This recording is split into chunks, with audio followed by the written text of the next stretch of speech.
Before we move on, I do want to get back to that white suit that David was in, and when I did see it, I thought we have found the missing BG brother. You know, someone else thought that Barry Manilow had found his inner green, but I want to thank the organisers of the Sustainable Living Festival, especially Luke Taylor. It's been amazing to be here all those years after the launch of David's previous book, and that this festival started in our own hometown in Daylesford, and David and Sue contributed too, and I definitely went along too. So there's a beautiful lineage there, so it's like coming home. And I think that is the message of this book. We're coming back to the place that we know. And if we don't know it, it's because we've forgotten. And I'm really pleased that David has brought that back into my consciousness, and I imagine many others.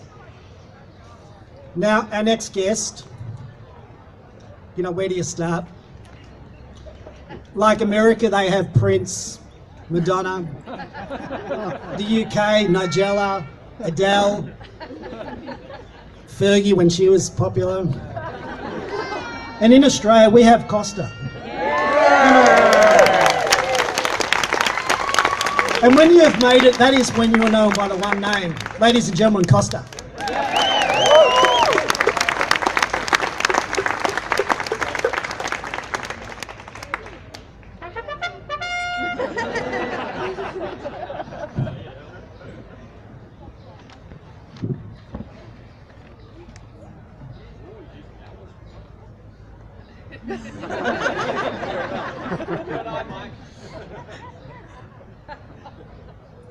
But actually, probably what will happen, get this phone going too, because I'm going to walk around. Whoa, on the move. Has anyone weighed this? There's a lot of kilos of information in there. It's an absolute pleasure to be here today. And for those of you that don't know, I actually received a copy of this long before any of you even knew that it was on the horizon. And it was really interesting because when David sent me the PDF or whatever you want to call it, I put it in my computer, and I was a little anxious about writing this foreword. I'll be brutally honest. I was like, oh, hang on, am I up to this? Seriously, this is a serious book. It's not some happy clappy, yeah, good on you, David, you're still kicking, mate, excellent, sort of forward, and I love your work and always have, sort of bromance thing. It involved, for me, a reading of the entire manuscript, probably 2 times. Not because I needed to understand it, because I wanted to really let it immerse myself in it. And I worked out today, when I saw this copy for the first time, and I picked it up over there in the tent, I wondered why my bag has been so heavy since about October last year. Because that PDF has been in my bag everywhere I go. And my computer, I was wondering why it's been going so slow. Because it's been trying to deal itself and digest all that information. But it was a pleasurable activity, so much so that it kind of sparked me into what's been about 10 years of pushing from people to do something myself, not something remotely near this, but something with another slant. So having to focus on digesting that has inspired me in other ways, and I know it will inspire you. But as I prepared for this, I thought, you know, RetroSuburbia, and it was interesting that you started to chat about fashion, because I bought what I thought would be appropriate wear for saying a few words today.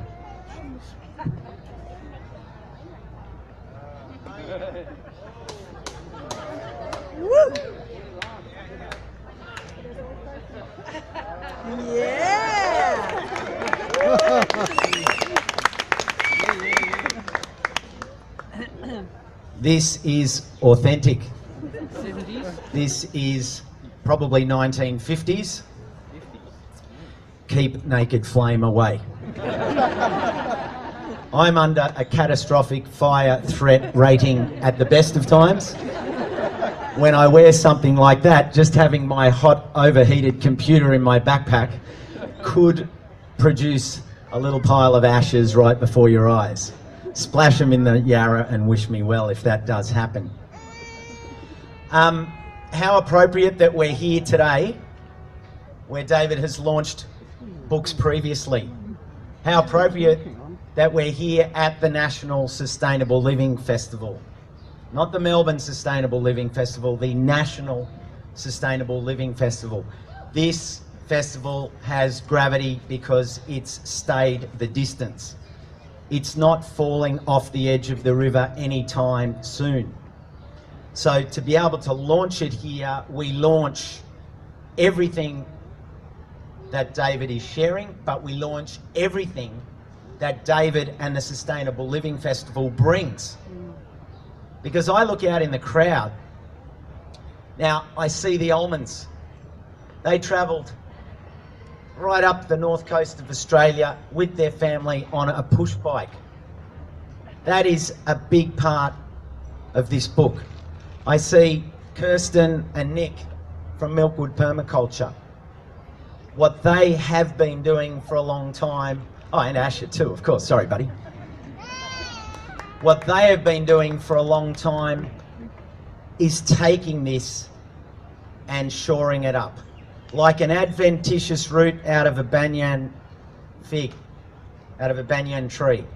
These roots, the almonds roots, Nick and Kirsten's milkwood roots, Pip magazine, that's another root, and it drops down like a hungry little fibrous point. And then it hits the ground and it gets bigger than the tree itself. And with that root, it holds a new generation of people, a new group of people, a new sphere of influence. So after 40 years, David's the tree that's been sown. But I see people here that are these buttresses that are making relevance today. I look around and I see all these children and families here today. They are the adventitious roots that are taking this information that has been collated for a long time and that is being repurposed in a sense. There's a lot of stuff here. I was listening to David's chat with John Fain.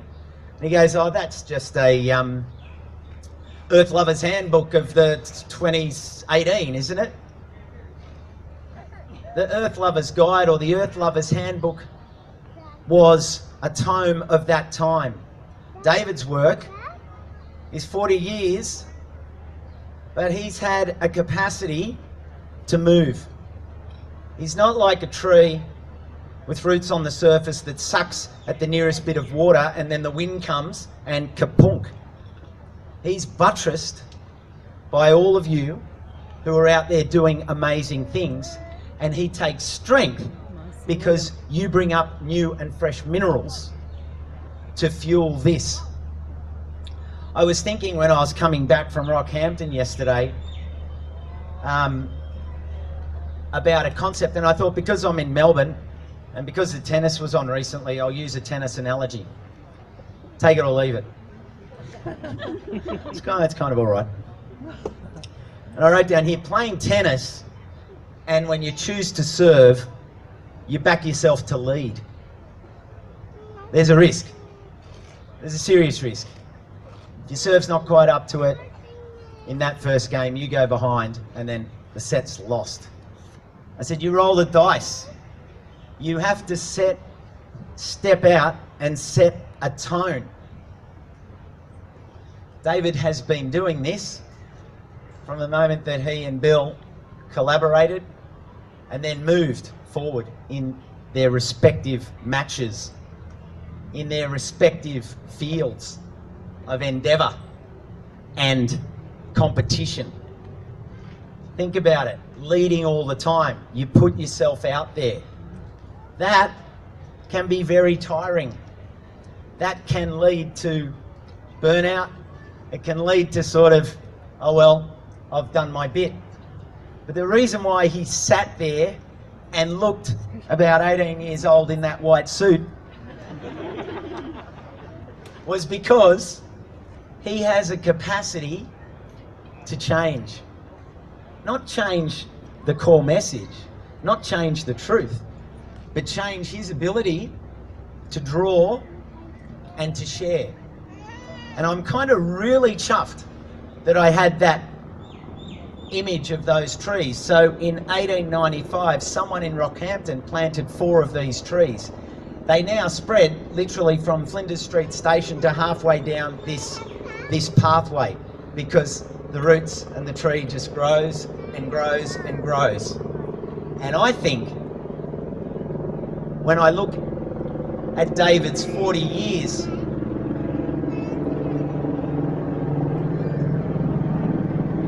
I'll just wait for the parole board to realise it's me and I haven't gone anywhere.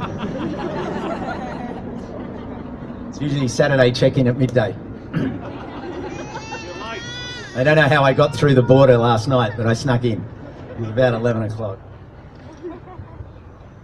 What was I saying? Trees. The back. Oh yeah, the trees. Yeah, so the trees. The trees have moved. But someone had a vision back then, and I thought about that. Imagine 1895. They planted those. Imagine if they came back. What was their thoughts? What was their plan? And I think it is incredibly special today to be here with David retrofitting and retro-releasing all of that information, fueled by what you're doing, fueled by your take on these things, so that you're feeding back into his tree. And what a beautiful thing for him to be here and to see you on this occasion, because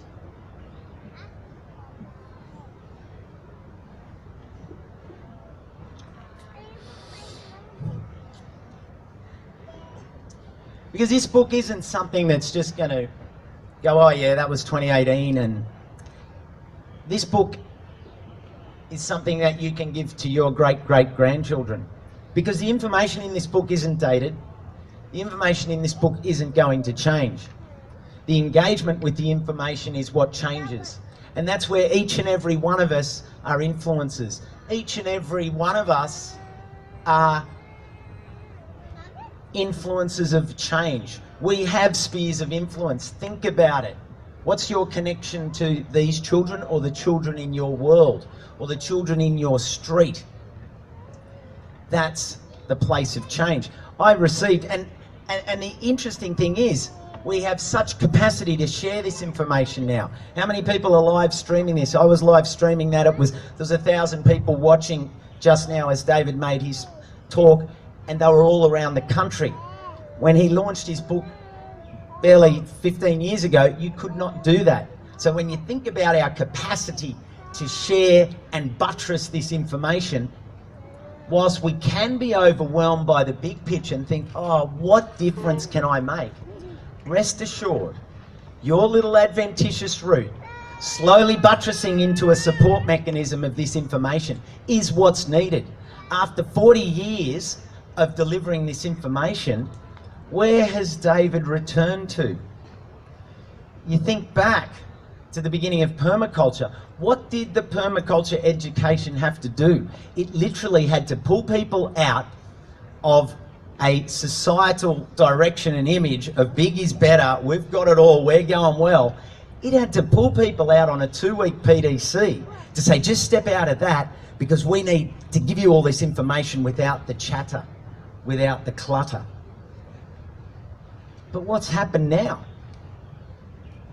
Where David was pulling people out, PDCs were pulling people out of suburbia, pulling people out of their urban life and saying, hey, come over here and look at how this can be done. Slowly little seeds and little incendiary devices were popping up. You had people like Milkwood having an intro to permaculture. You had PDCs run over weekends. Why? because it's pointless hanging on to this information and being a zealot if there's no one there. So these little changes are changes why this book can have a pathway into the mainstream, because there was that capacity to let go and change. And where has it come back to? And this is the bit that excites me the most above anything else. Oops.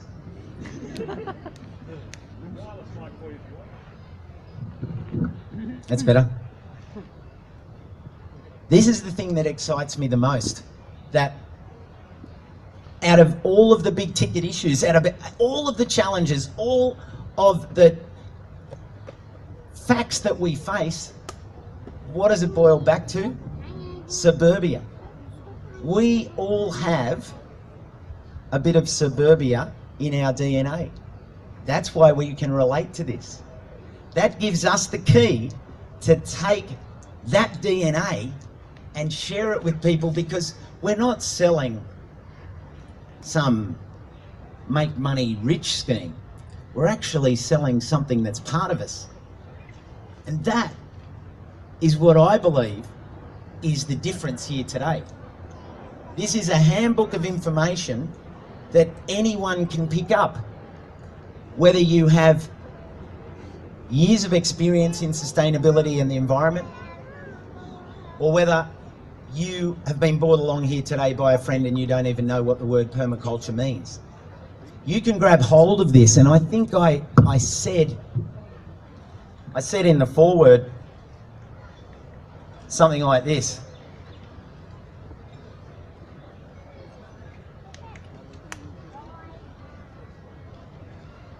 RetroSuburbia focuses on how we can do the day-to-day better. Who can't do the day-to-day better? I think that's a blanket over all of us.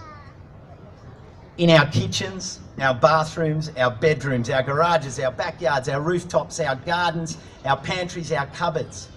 If keeping up with the Joneses created decades of consumption-based culture, then RetroSuburbia is a chance to change, with proven patterns that he's lived and that lots of the case studies have lived for you, the reader. Proven patterns illustrating how individuals and communities can reinvent a way of living, inspiring, easily achievable ways. As you recognise this glue that holds these interconnected methods of living together, your lens of the world will never be the same again. Little things change our perspective. So I'm going to finish off there, because that's by way of introduction. And I could talk about this from here until dusk. But I suppose I'll just close with the last line of what I wrote. The answers are in the everyday. Home is where the heart is. Let the transformation and retrofit begin and continue. Thank you. I'll hold it up.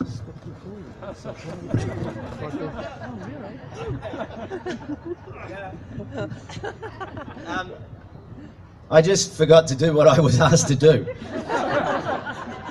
So delete all the rest. I actually have the real fun of officially launching the book, and I just thought, I've got a wonderful team of girls and boys. Do you want to come up and help me? What do you reckon? Yeah, get them up. Come up. Come on up. Come and stand here on the stage.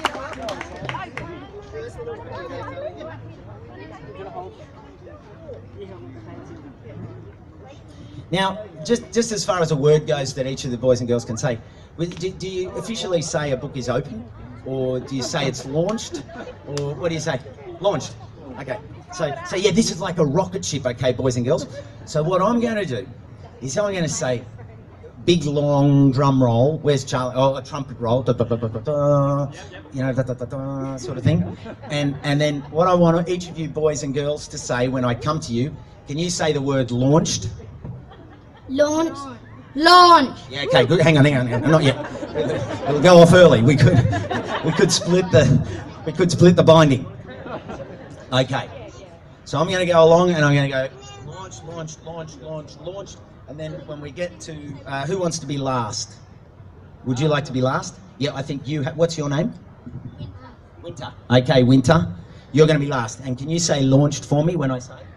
Can you say launched? Yeah, okay, that's good. Let's see how that goes. That's the best part of it. I love throwing random into any mix. Okay.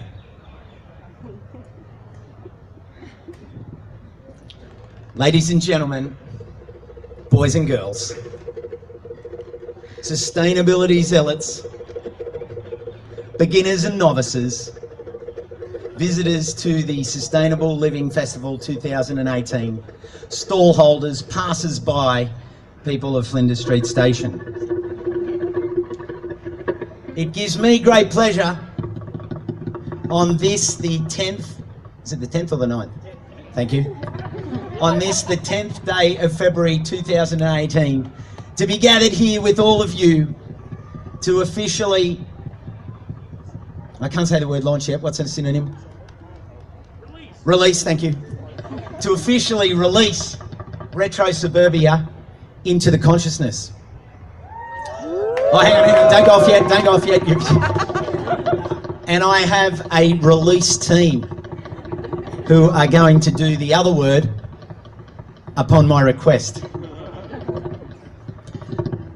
So with my team, it's now official that RetroSuburbia, the Downshifter's Guide to a Resilient Future, is now, and you have to wait until the very last one before you go nuts,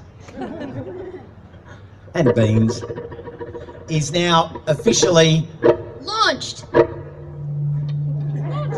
He said launched under his breath. Launch. Can you say that again? Launch. How articulate. Launched. How vociferous. Launched. How demure. Oh. Launched. How sweet. Yeah. And Launched. launched. Flirting with the rhythm for you, Charlie. And finally, who's our final rocket ship launcher? Oh, it's Winter. Yeah, it's Winter. Okay, now, can you say launched? Launch.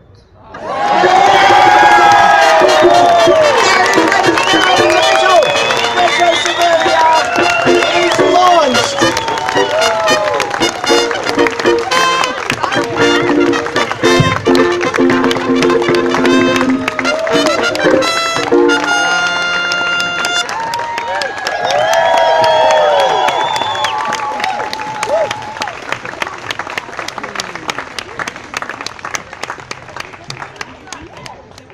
Well, there goes the schedule. Who would have thought, hey?